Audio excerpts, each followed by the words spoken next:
Hello YouTube. Today I will be going over how to do a Vlookup. A Vlookup is considered an advanced technique to find items that are on other tables and worksheets. We will do an example where you can use this tool, and if you have a great understanding of it by the end of the video, you should be able to apply this formula with your work. I'll try my best to explain and break down the formula, show you how you can apply it, and we'll do an example at the end of the video. So let's begin. In our example, we will be doing a VLOOKUP on an order report, looking up the price from the warehouse order log. So our boss has tasked us with finding price-conscious items, so we'll be looking for the price of jam. A VLOOKUP can be broken down into 4 sections, and I have further broken it down for us to go through thoroughly in detail.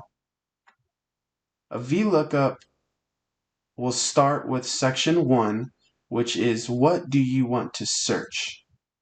Then section 2 is where is that search cell located to match with respect to the first component.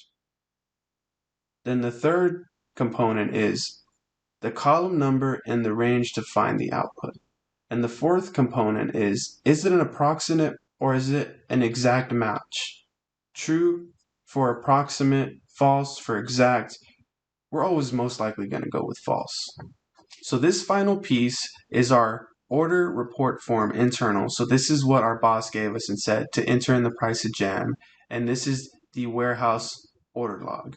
Now it looks really simple and you could just go over here and get the price of jam, but sometimes this is not the case. Sometimes you will have thousands of items here and you will have hundreds of thousands of items here.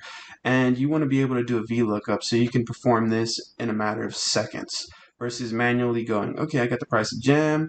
We're going to go here, jam. I'm going to go to price. It's $2. Okay, for grapes, it's going to be $1. You see how long it took? When you could just do a simple VLOOKUP formula, drag it down, and it does all the work for you.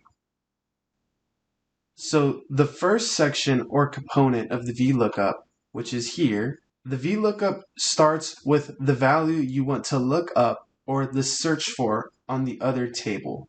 So our boss wants us to find a good price of jam. So our internal report order log will be where the VLOOKUP formula will take place.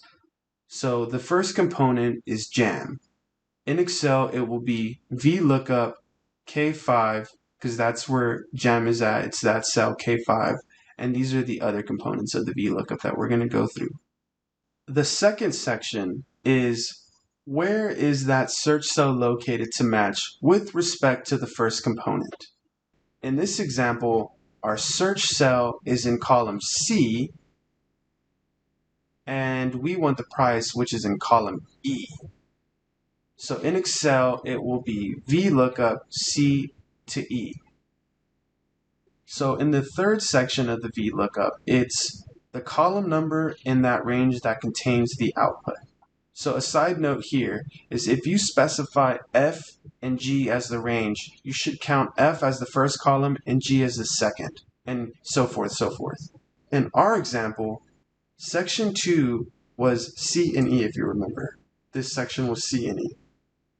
So the price of jam is in the third column. So if you count C as 1, D is 2, and E is 3, it's in the third column.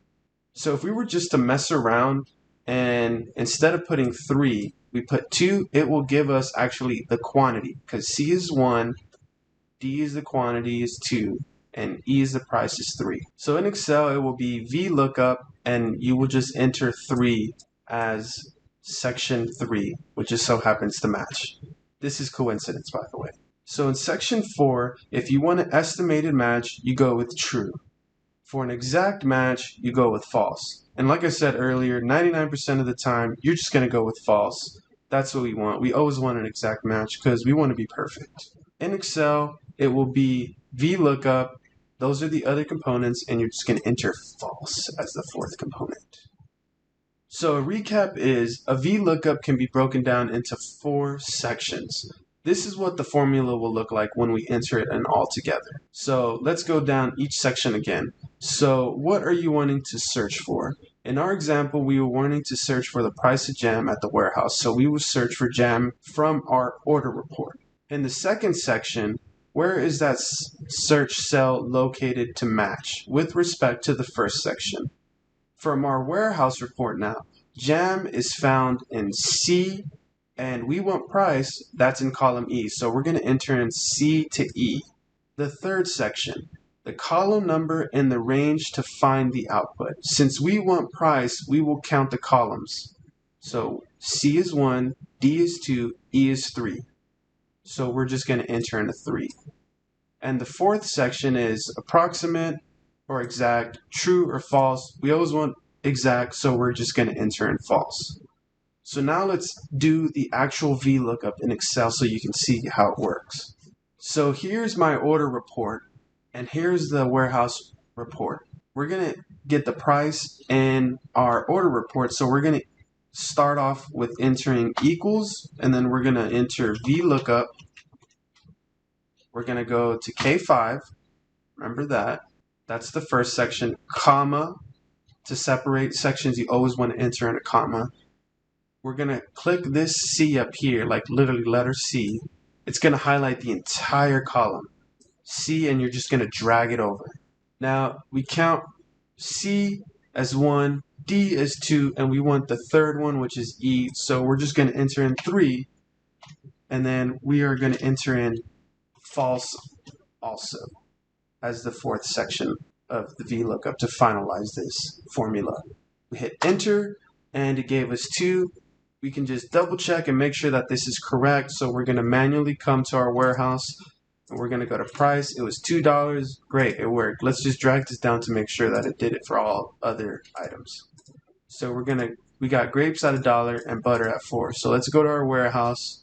We got grapes for $1 at the price, and we got butter for $4 at price. Okay, some side notes. Now, for section 1, when you are looking for jam on your internal report, when you go to section 2 on Excel, it's finding jam and it's matching this jam to jam on column C. Now, if you remember, we enter in for section 2 C to E. Excel's gonna match this jam to where jam is on column C, which it's right here in this case. And that number 3, it's going to go over 3 places to give you the price. And then the fourth component is false. So that's the fourth component is always the easiest. It's the first 3 that are the trickiest. Now, if you were to, let's say, instead of C to E, put D, it's going to break the formula. You got to start with the search column. So this jam needs to be found somewhere in C. Otherwise, like let's say right now I were to just enter in like apples. If I type in apples, there's no apples in this item list, so it's going to break. And if you were to put D to E, if you were and you typed in jam, there's no jam. These are just values. So it's going to break. That's why it breaks. So just some quick pointers and tips that are really important when you are doing this formula for it to work perfectly. But other than that, if you perform this formula, it will do a lot of great things for you, and it'll speed up your work, and you'll look like... Thank you for watching my video. I hope it made sense and cleared up any confusion you had on VLOOKUP. Don't forget to comment, like, subscribe, and all that good stuff. And we'll see you in the next Excel video.